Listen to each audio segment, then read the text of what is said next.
Satan is a deceiver.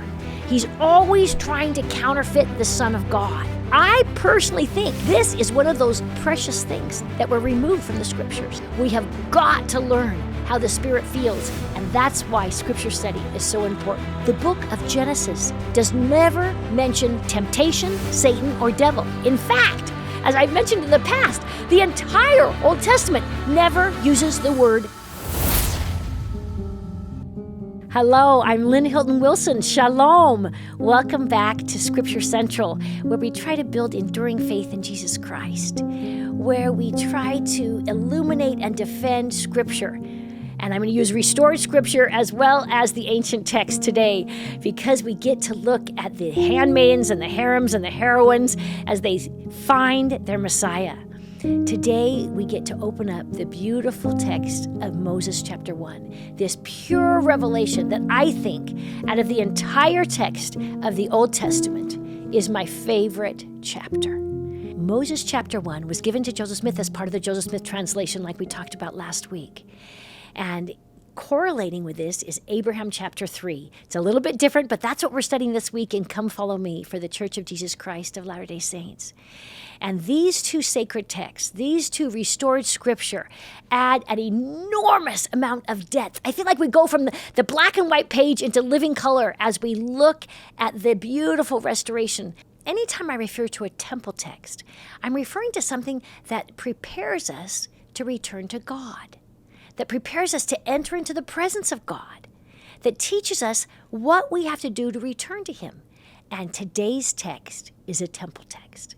Moses chapter 1 is a beautiful sermon. I don't know if this ever was actually in Genesis or if it was the higher law and kept out until later.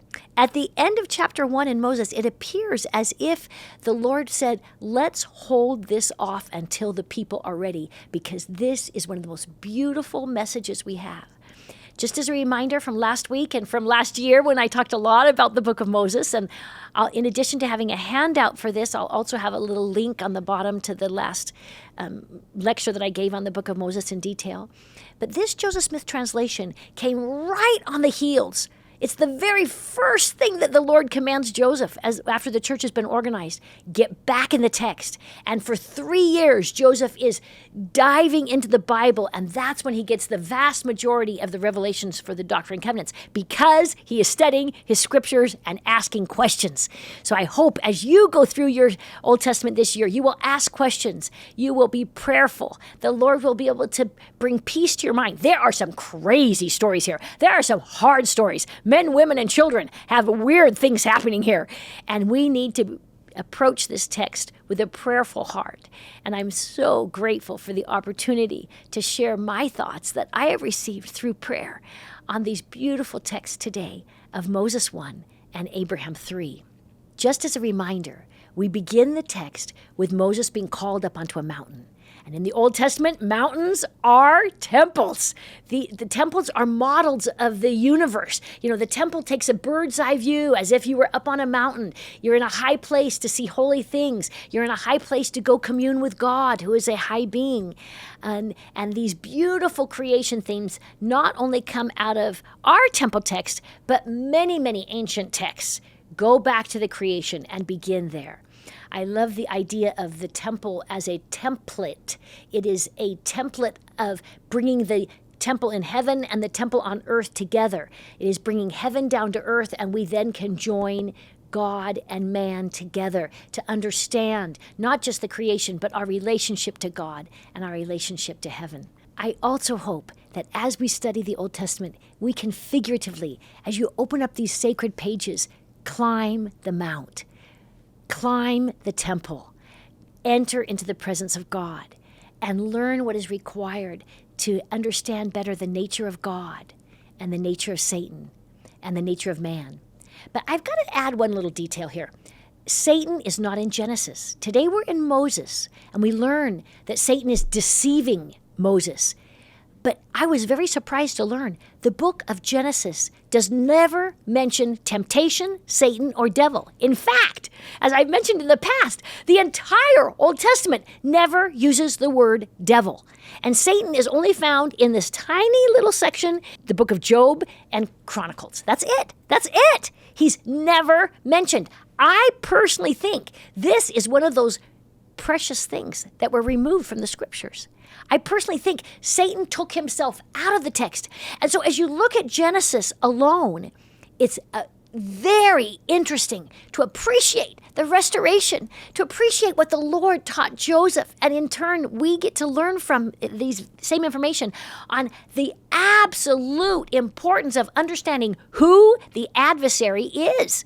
This was not there.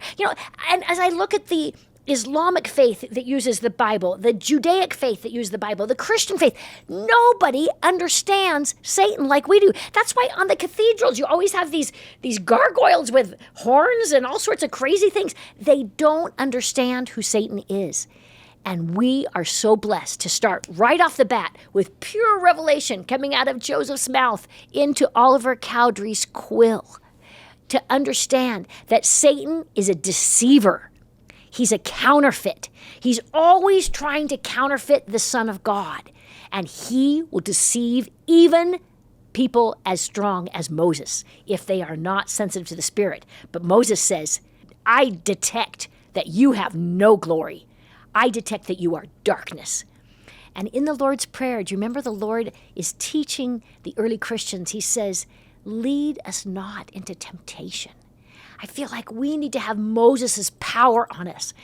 When President Nelson asked us a few years ago to realize that if we do not have the Spirit of God with us, we will be subject to some of these deceptions of the devil. We have got to learn how the Spirit feels. And that's why Scripture study is so important, is because we can feel the Spirit through the text. We can feel the Spirit as we apply it in our lives. We can feel the Spirit as we're on our knees trying to understand the text. The more questions we ask, the more we get. But one of the most beautiful things about Moses chapter 1 is we learn the nature of God, the nature of man, and the nature of Satan. I think if all Christianity, if all the people of the book, if all Judaic and Islamic faith traditions understood Moses chapter 1, verse 39, we would have more harmony, not only in the world, but in our theologies. The beautiful idea that God's entire work and glory is to bring to pass the immortality and eternal life of man is so freeing.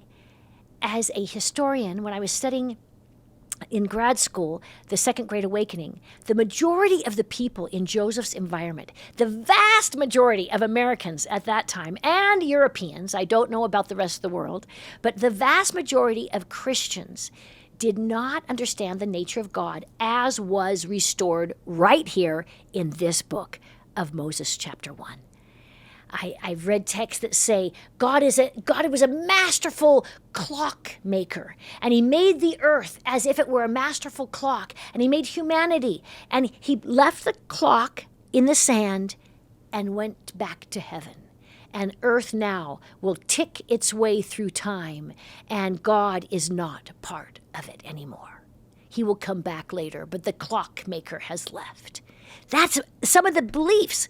The deists believe that God was a creator, but he's not involved. There's no miraculous. There's no Son of God. That's Thomas Jefferson and Benjamin Franklin, for American history anyway.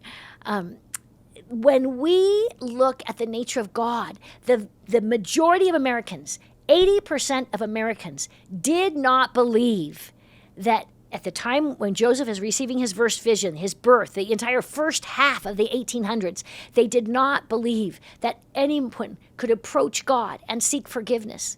They believed there were elect few, that the atonement was limited to only those elect few. This is the tulip, as we've talked about in the past, last year in American religious history. But this year, now that we're in the Old Testament, we are so blessed to have Moses 1. I just cannot thank the Lord enough for this gift to know that his entire work, everything he does, is for our good. And his glory is our glory. We can work together in this. He wants us to be hand in hand. And in Genesis chapter 1, as we learn about the nature of humanity, I also want to go back and read something from the Joseph Smith Papers. This is available now for everyone online. It's this fabulous resource. This comes from one of Joseph's sermons in Nauvoo, shortly before his death, actually. We call it the King Follett sermon, but I found this same thing repeated in other sermons. Joseph says, if men do not comprehend the character of God, they do not comprehend themselves. And that's where the book of Moses comes into play so beautifully. Not only do we understand the nature of humanity because God gives us the breath of life. And remember, breath, ruach, is the same word for the spirit of life. And during the creation, as we'll talk about next week, as the breath of life broods over the waters and broods over the earth, it is the Spirit of God that is the same word going back and forth. But in Moses chapter 1 and Abraham 3, as we're learning about a premortal state, we learn that God has created worlds without number.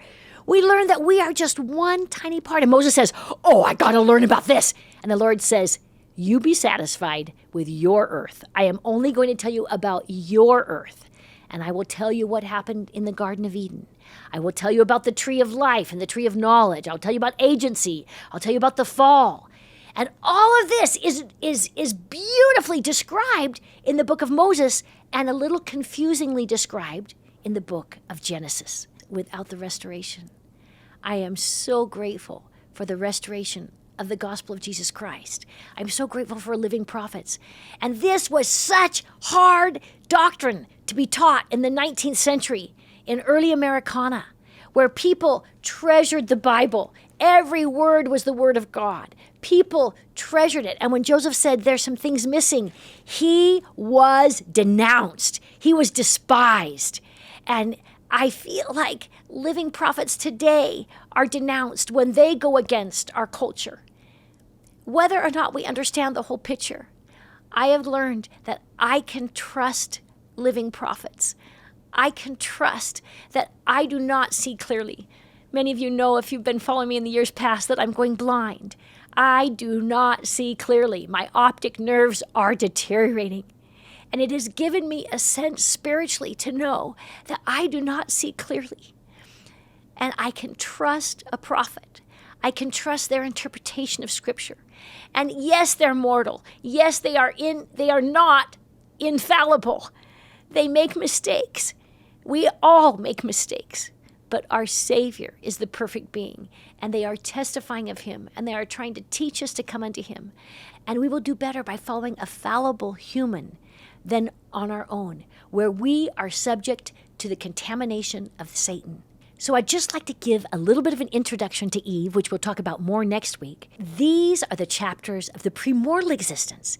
These are our chapters when Abraham is taught that there are many noble and great ones. And before we became spirit children of our heavenly parents, we were intelligences. We don't know exactly what that means, but there were noble and great ones, like Abraham, like you, like Eve. And God used them and put them at the right time and the right place to bring about his work and his glory. The idea that we can honor Eve in the restoration is absolutely unique. A church that says there is a mother in heaven. A church that says Eve was one of the noble and great ones. A church that rolls out the carpet for all women of all generations of time and says, if you were forced to being a harlot, if you were forced into a situation that you did not have your agency, you will have another chance. Everyone born on this planet will have another chance to learn the teachings of God and to follow those promptings. And if they choose, whether in this life or the next life, they have a place in the umbrella of the atonement. They have a place of God's cleansing power and enabling power to help us become more committed sons and daughters of God. There's something beautiful that happens when we connect with ancient prophets. There's something beautiful that happens when we connect with our ancestors. Angels can help administer their blessings to us in this generation.